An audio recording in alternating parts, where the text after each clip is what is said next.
Hello, everybody. Welcome back. This is the Genesis study. We're carrying on with Genesis chapter 15 today. And let me actually just go and grab my Bible and I'll be right back. Okay, thank you. And let me also share my screen here on Logos and you guys can join me there. And I'll expand this as always. There we go. Alrighty. So, Genesis chapter 15. Basically, as we're moving towards Christ in the great promise, the great revelation of God, as was discussed before, and as I do hope you know, hope you remember, hope you're cognizant of the fact that we are basically developing upon that first promise, that first gospel, the proto-evangel, that was in Genesis 3:15. And I'll just begin by maybe I can actually go there just through here. Let's see. Genesis 3:15.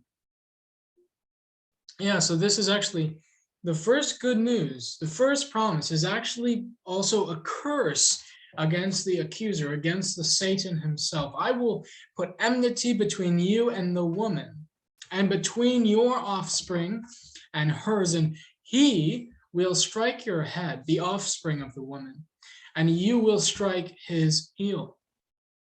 That's it. But of course, as you remember, there's also tied in with this the curse to the woman, and to the woman he said, I will greatly increase your pangs in childbearing.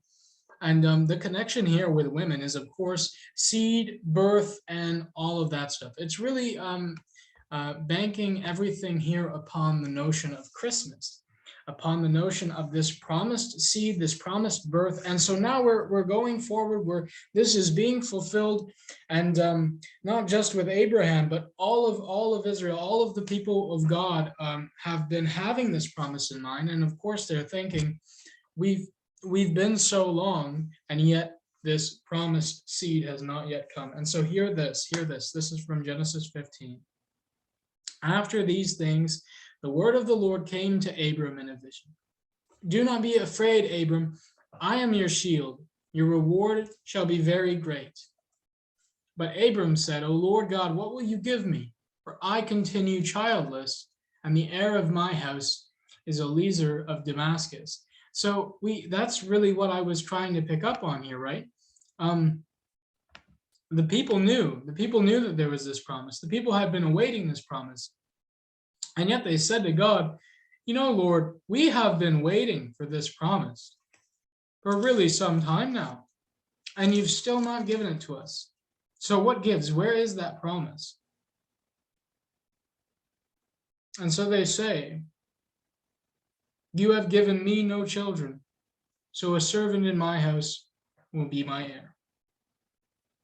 And this is really analogous to that fact that Israel had been waiting for that promised seed. Israel had been waiting for that Messiah, and yet they did not come. Now, on the notion of verse 1 here, do not be afraid, Abram, I'm your shield, right? And then it says, your reward shall be very great.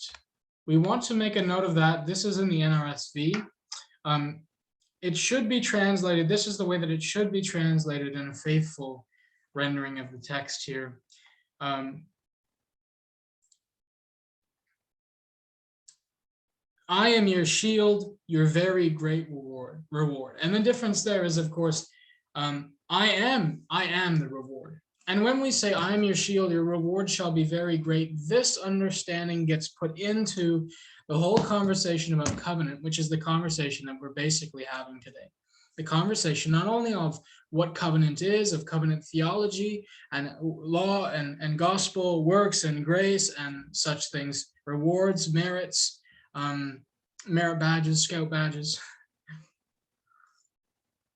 And so we need to understand this. What is the reward of Abram?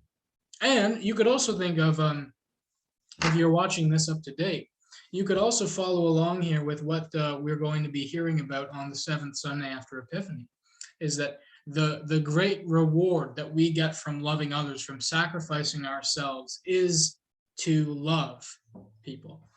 And so, just as in that, there is not some kind of heavenly arcade token system. Just so here, the reward of Abram is his God. So, God promises to Abram that he will give him this great reward, right? And this is kind of, I think this is why the NRSV wanted to render it, your reward shall be great, rather than I am your shield and your very great reward. So it's kind of splitting it. I am your shield and your reward shall be great. Because then Abram says, O Lord God, what will you give me? What will you give me? For I continue childless, right? Now, they're probably doing that because it looks like Abraham heard him to say it this way. And so then the Lord came to him and said, this man shall not be your heir. No one but your own very issue shall be your heir. And he brought him outside and said, look toward heaven and count the stars, if you are able to count them, because there's so many of them. Then he said to him, so shall your descendants be. And he believed the Lord. Abraham believed the Lord, and he reckoned it to him as righteousness. That is, the Lord reckoned it to him. He counted his faith in God as righteousness. So we come here, basically, what one thing I want to make note of, well, I mean, there's lots to make note of. We're dealing with covenantal language here. We're dealing with what is called the covenant of grace, the covenant of promise. And so we're going to get into all of that in a second. But basically, before we get there to the covenant stuff, we're looking at the promise, and we're looking at this kind of what we might call an I-thou dialectic. The thou, the other, the God, approaches Abram and says, I have this great promise. You might say, I am your reward, or your reward shall be very great. Now, Abraham says there's no way that that's going to happen because you have said you would make me into a great nation. And yet I am not. I don't even have one son, let alone many sons. I don't have any children. I don't have anything to further my name. You've given me this land, but I have no offspring to fill the land with. And so he struggles to believe it. Right? But what does God do? Does he go and try and reason his way out of this and say, no, look, I'm God. I created all of these things. I will most certainly be able to create an heir for you, even though you're very old and your wife is very old and she's been barren her whole life. He doesn't do that. He doesn't rely on reason. What does he do? He promises it again, but he promises it with a sign. Look to something. Look to the heavens and the stars and the moons and all of this, right? Look at the stars and number them if you can. And what's really interesting here is that it's not to say that the fact that he used the sign, something that his faith could look to, something illustrative, is what gave him faith. But it is two things. Firstly, when we struggle witnessing to others, evangelizing to others, and we say, why does nobody believe the promise? Why does nobody believe what I'm saying, what I'm preaching? And then we say, well, we need to then rely upon reason, or we need to then rely upon this and this gimmick. Right? That's obviously wrong. And God shows us that, because what does he do to get them to believe the promise that they had first rejected? Well, he just says the promise again. And so what do we do when we preach the gospel and we see by the eye no fruit? We preach the gospel again. And what do we do when we're evangelizing to our neighbors, witnessing to our neighbors, and they say, I don't care, I don't believe it, that's not for me? Well, reasoning is not going to help. Preach it again, witness again, evangelize again, promise again, speak the promise again. And you'll also notice here that second part, even though this is definitely what we might call homiletical license and stretching it, but I think we can apply it this way. It's beautiful to me that God is always interested in using signs of his creation to embody and to preach as visible sermons, as illustrations, if you will. And of course, in the sacraments, he goes much further. In the incarnation, he goes much further than just using these things illustratively or illustratively or whatever. is that every time our faith falters, every time we fail to really grasp something in faith and believe it, we do so because faith in that moment has been relegated to the realm of the abstract, that it's just too beyond to believe. And that doesn't mean that you can't see it and believe it, but faith really needs something to hold on to, something to grasp. And of course, we have that in the sacraments. Here, even with Abraham, the Lord is very interested in saying, look at this, right? Believe that. And he does. He believed the Lord, and the Lord counted it to him as righteousness. Faith. He counted his faith as righteousness. And there could be and there has been lots of discussions on why that is, and you can go to the Roman study and find out why that is, but simply within this text, there's no text here where we can really spring off and have that conversation. So in classic Connor fashion, we're not going to. If you want to hear that conversation, go to Romans. Go to the Roman study. And then he said in verse 7, I am the Lord who brought you up from Ur of the Chaldeans to give you this land to possess. That's part of the promise. But he said, oh Lord, how am I to know that I shall possess it? He's still struggling. He's still struggling to believe that, right? And the Lord said to him, well, okay, he's going to use the creation again. And this is where the covenant stuff comes in. This is the cutting of the covenant. Covenants were, there are different kinds of covenants, so I'm not going to waste a whole lot of time to go into them. But basically, a promise, a contractual agreement, but even more than that. And so people would say, well, you can't talk about covenant theology as a Lutheran because it's all about works and it's all about faithfulness and this and that. It's not really. You could look at covenants not only in business contracts, but marriage relationships. And we know that a marriage is not merely a legal contract. And you can say, yes, it is a legal contract, but it's so much more than that. Now, that being said, that is still a two-way kind of thing, although the authorities are not one and one. Now, mind you, in the family covenant, which is a covenant, right? And in all these covenants, death, not death, no, well, kind of death, but blood is involved, right? And therefore death. And so we could look at circumcision, right? We could look at just the splitting of these animals, which is going to happen. This is the ancient way that they would cut a covenant. That's what they meant by cutting a covenant. And so the individual would walk through these severed animals and say, and basically the idea was, if I break this covenant and you both would walk through it, then let me be as these animals are right now, cut in half, right, torn in two, destroyed, killed, slaughtered. And so that's the idea here. Now there's of course the circumcision, the blood of the covenant is cut there in the well, you know where, and in marriage there is the well, you know what happens, right? There is blood there when it's consummated. In of course childbirth, there's blood there too. And so in all of these things, there is blood, there is agreement, there is some kind of either coming together or what you would call, that's a bilateral covenant, or you would have a unilateral covenant. And so what holds these two things together, the bilateral and the unilateral covenant, is not legal reciprocation or agreement, but it is really promise. It is whether that's coming two ways, I will do this to you, or one way, unilateral, I will do this to you, I will do this for you, right? Now here we have one of the most beautiful unilateral covenants that ever was and ever will be. And here, so here, when the birds of, so skip this stuff. So basically he brings a heifer, he brings the goat, he brings the ram, he brings the turtle dove, he brings the pigeon, he brings all of these and he cuts them in two and lays each half against the other. So you would have a path to walk through them. And as the sun was going down, a deep sleep fell upon Abram, and deep and terrifying darkness descended upon him. And that's when the Lord said to Abraham, know this for certain. This is a promise. Know this for certain.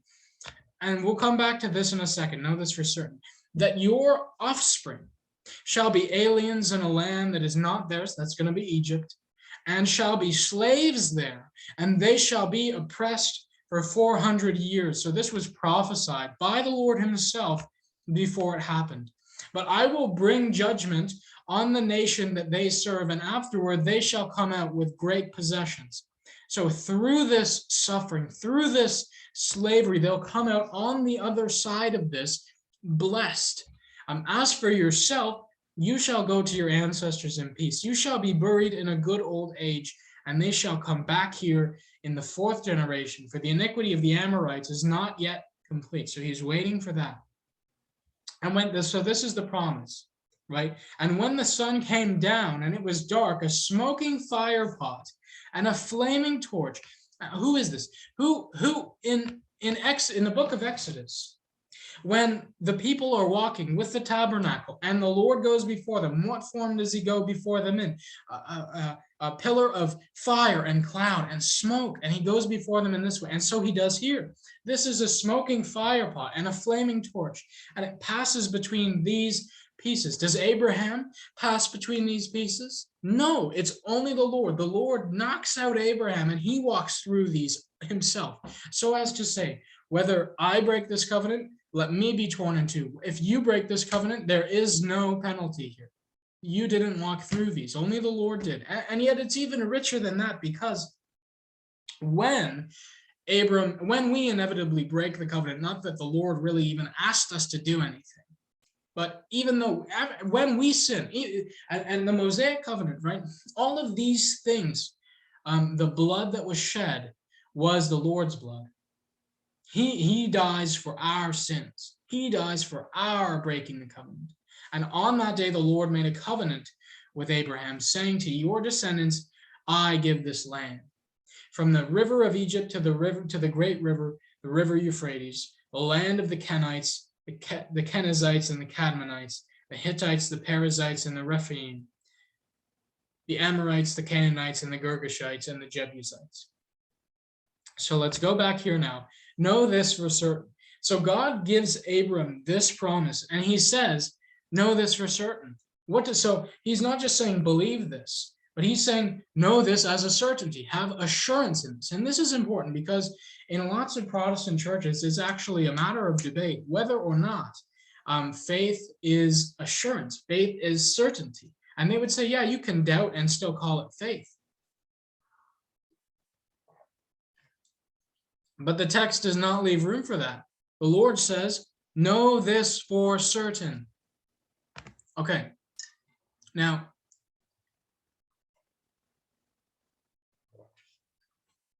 Abraham, just like we, is going to then struggle even more with this promise.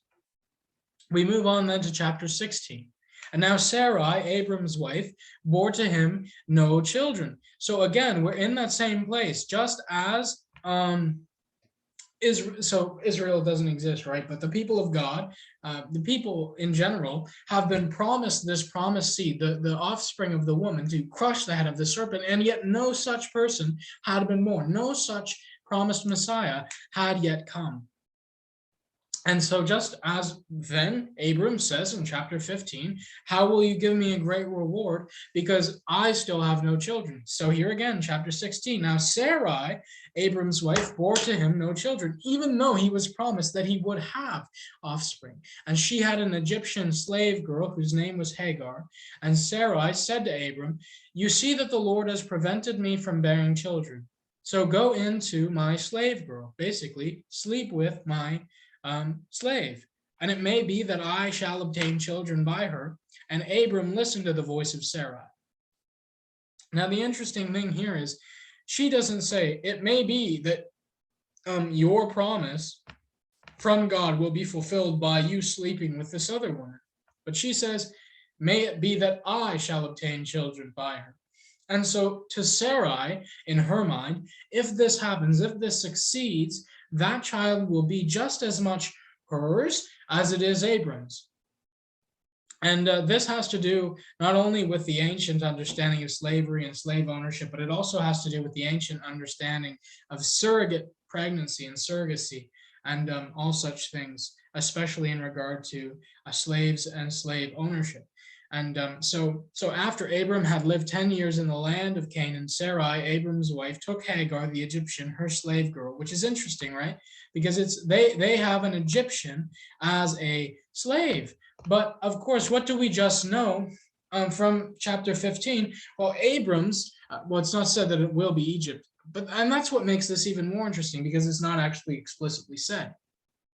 But we know now, looking back on it post-Exodus, is that Joseph first is going to be sold into slavery in Egypt, and then eventually all of the children of Israel will then be enslaved in Egypt. And yet this all begins with Hagar, the Egyptian, being enslaved by Abram and his wife. And so Sarai gives Hagar to Abram, and he goes into her, and she conceives. And when she saw that she had conceived, she looked with contempt upon her mistress Sarai. And then Sarai said to Abram, "May the wrong done to me be on you." And here again, we have this kind of reciprocation, not a reciprocation, what's the word? Recapitulation of the fall. Again, is that Sarai in the image of Eve, Abram in the image of Adam, they're given a promise, they don't believe it. And so Sarai, the image of Eve, tempts Abram, the image of Adam, to stop believing, to unbelieve in the promise of God. And she does so by saying, the Lord's promise isn't enough. You need to help that promise along. You need to help God fulfill that promise to you. And so I will give you this slave girl, this forbidden fruit, so to speak, that you may eat of it. And so the promise of God, the goods, the reward will be had, not by God's promise, not by his word, but by your taking action upon yourself to go and get what God has not given to you.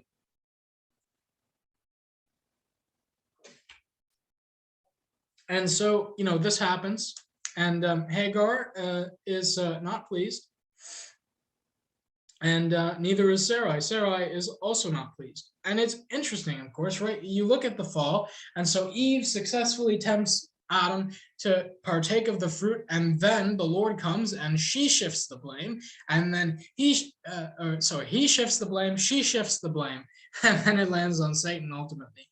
But so we have the same thing here. This is entirely Sarai's idea. Abram didn't say, "Hey, Sarai, maybe we could be a little bit more adventurous and spice things up." No, it was Sarai's idea that this would be how she would get an heir. This is how she would have a child. And yet when it happens, she doesn't like the outcome. And so she shifts the blame onto everyone else, right? And so she looked upon Hagar with disdain and disgust and shame herself and guilt and jealousy. "May the Lord judge between you and me." But Abram said to Sarai, "Your slave girl," so again, recapitulation of the fall, "is in your power. Do to her as you please." And then Sarah dealt harshly with her, and we imagine probably what happened, because Sarai didn't send Hagar away. Hagar ran away. Okay, the angel of the Lord finds her by a spring of water in the wilderness. And when we see the angel of the Lord, maybe this is a topic best kept for Genesis. I think it's Genesis 18 on matters of theophanies and Christophanies, and of course all theophanies are Christophanies as a good Lutheran. But we're going to have 3 visitors later in Genesis 18. But here we could tackle it. There's, again, as is so common with Genesis, as is so common with so many of the Old Testament books, there's not much to go on here until we get to the New Testament and it's expanded. But the angel of the Lord, whether that's an angel or whether that's a manifestation of pre-incarnate Christ, finds her by a spring of water in the wilderness, the spring on the way to Shur. And he said to her, "Hagar, slave girl of Sarai, where have you come from and where are you going?" And she said, "I'm running away from my mistress Sarai," because of course Sarai was beating her, mistreating her, and dealing with her harshly. And the angel of the Lord said to her, "Return to your mistress and submit to her." That's a hard thing to ask. That reminds me, that's very akin to, and people, please don't, I'm not suggesting anything in regard to the controversy here, but it reminds me of the controversy of especially evangelical, especially Baptistic pastors who usually conservative fundamentalist pastors who will be counseling women who are being abused by their husband and say, you need to submit to them, you need to not bring charges against them. And so it reminds me of that, right? The angel of the Lord says, return to your mistress and submit to her. And the angel of the Lord also said to her, I will so greatly multiply your offspring. And this is why I think we could ask the question, really honestly, is this an angel or is this the angel, so to speak, right? Because he says to her, I will so greatly multiply your offspring that they cannot be counted for the multitudes. And the angel of the Lord, so that's a huge promise. And what's great about this is almost another covenant. It's almost a covenant to the innocent bystander, the innocent one who is sinned against by Abram, by Sarai, the one who is essentially, yes, enslaved, sexually assaulted by Abram, and all such things. And now you have conceived, and you shall bear a son, and you shall call him Ishmael. And what's interesting is that this is really the cast off people, or the people cast away or cast off, or however you want to understand that. And what's even more brilliant about this is that this really mimics the language of, you shall conceive and bear a son, and you shall call him Emmanuel, but it's Ishmael. For the Lord has given heed to your affliction. And this is why the Lord is giving her such, not only are those cast away, downtrodden, oppressed, and abused, noticed by God, loved by God, but they are given promises by God. They are protected. He gives heed to their affliction. Now, mind you, this man shall be a wild ass of a man, it says, with his hand against everyone, and everyone's hand against him. He'll be a man of war, a man of blood, and he shall live at odds with all his kingdom. Who is this? This is eventually going to be the man, not the man, but the people of Arabia, the Arabic people. And so the interesting thing is that this is the flesh of Abraham, not the promised seed of Abraham, but the fleshly seed. And it's always interesting to note that the fleshly seed is the one of power and might. And so that's true here too. The promised seed is the weak one, the lowly one, the one that needs grace and forgiveness and mercy. But the seed of the flesh, well, they're gonna handle things their own way. And so that's exactly what happens here with Ishmael, and then later with Isaac. And he shall, so she named the Lord who spoke to her. You are El Roi, she said. Have I really seen God and remained alive after seeing him? Yes, maybe. And so this is why, again, we need to ask ourselves, angel of the Lord or the angel of the Lord? Is this Christophany? Have I really seen God and remained alive after seeing him? And this is so wonderful, because if that's true, I mean, the three visitors aside in Genesis 18, when we get to other manifestations of God in the flesh, we look at Moses, and he could only see the backside of the Lord. But it's this downtrodden, random woman who's not part of this promised Isaac lineage. Maybe she believes in God, maybe she doesn't believe. Well, she definitely does now. He's given his promise to her. He's chosen her. He's seen her. He's looked at her, cared for her, loved her. And she sees him and lives, right? Therefore, the well was called Bir Lahai Roi. It lies between Kadesh and Bered.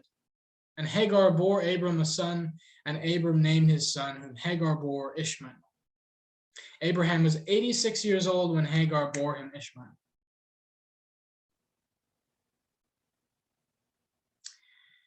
And Ishmael means, as you see here, God hears.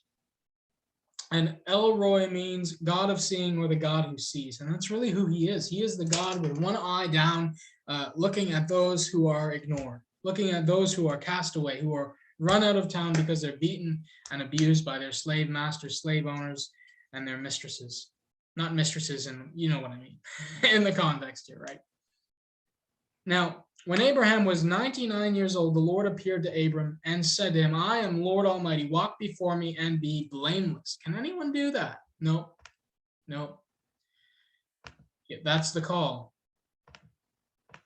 And I will make my covenant between me and you, and I will make you exceedingly numerous. Again, here we have the promise. Now we must ask ourselves, is the promise contingent upon the call? And then Abraham fell upon his face, and God said, and as for me, this is my covenant with you. You shall no longer be, you shall be the ancestor of a multitude of nations. So at least two, right? The Arabs and the Jews. No longer shall your name be Abram, but your name shall be Abraham. For I have made you the ancestor of a multitude of nations.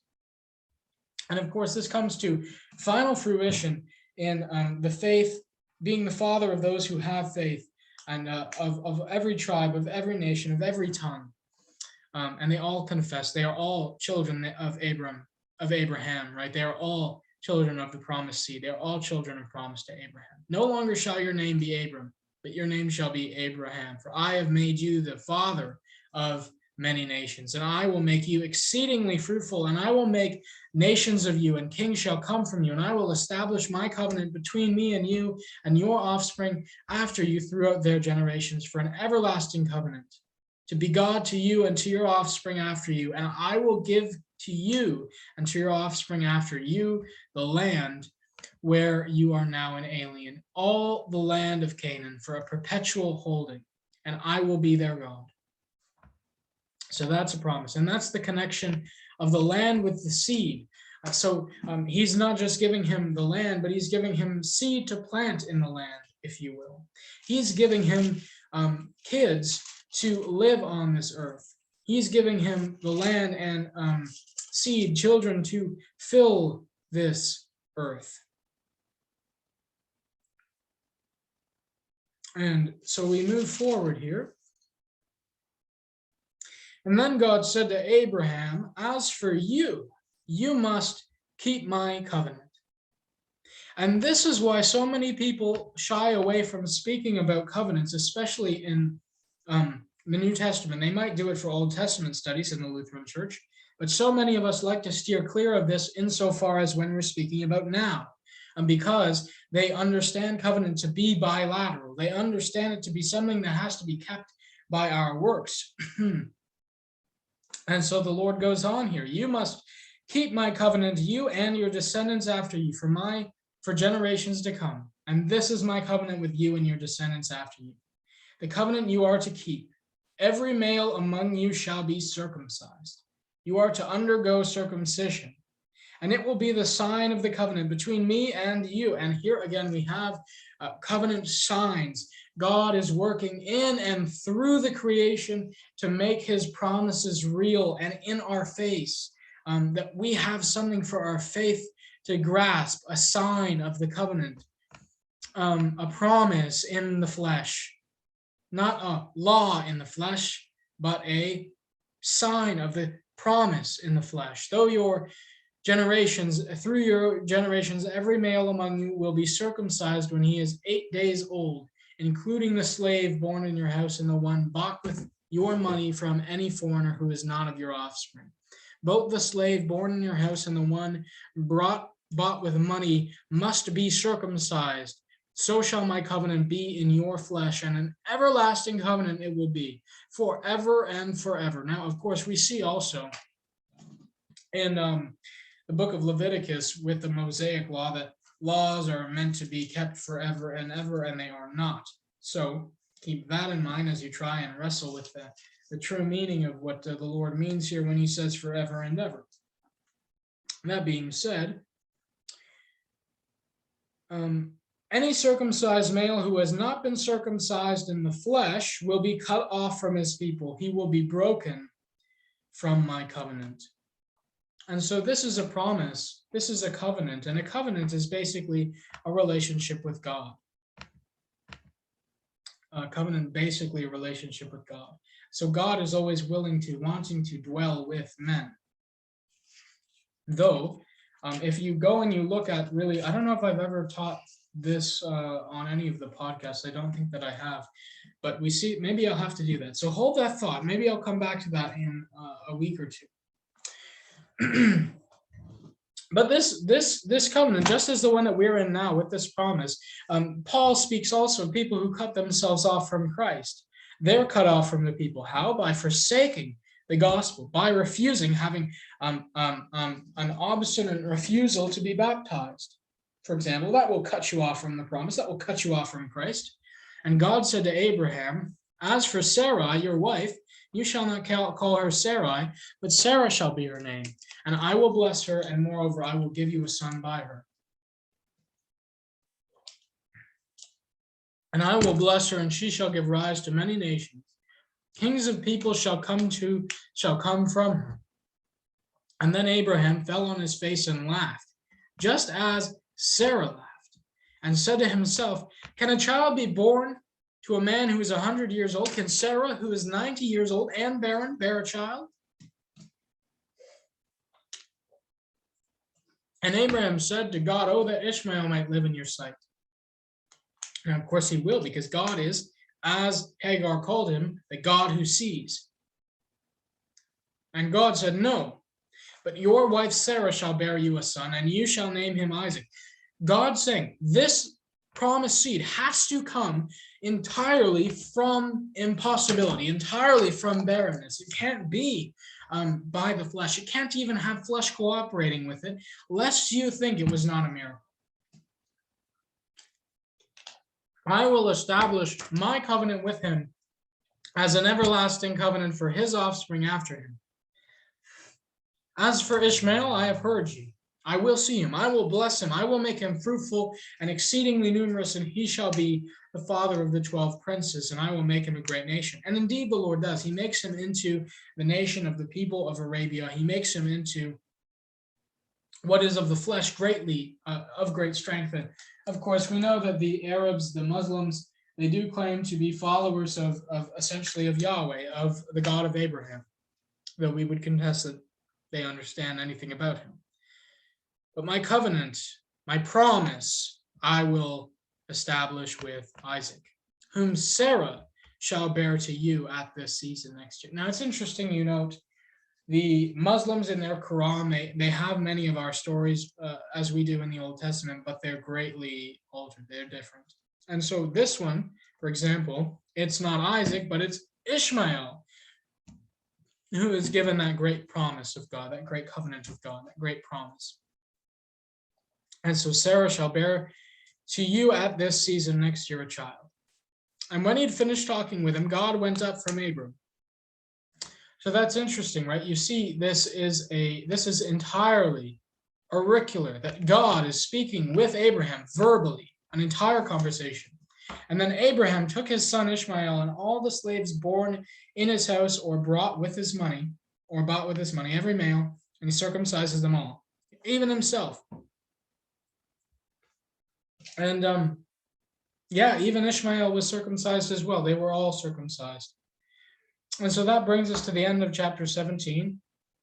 Again, this is short form narrative, but there's really, if we want to take, the thing is, in taking different breaks, taking different stops to talk about things theologically, like covenant theology, or that God always wants to dwell with men, I think that was actually covered in Genesis 1 through 3, that God does always want to dwell with men.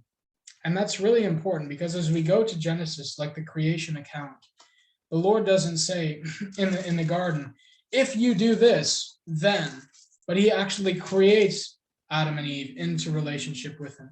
Oh, hold on, I'm getting a phone call.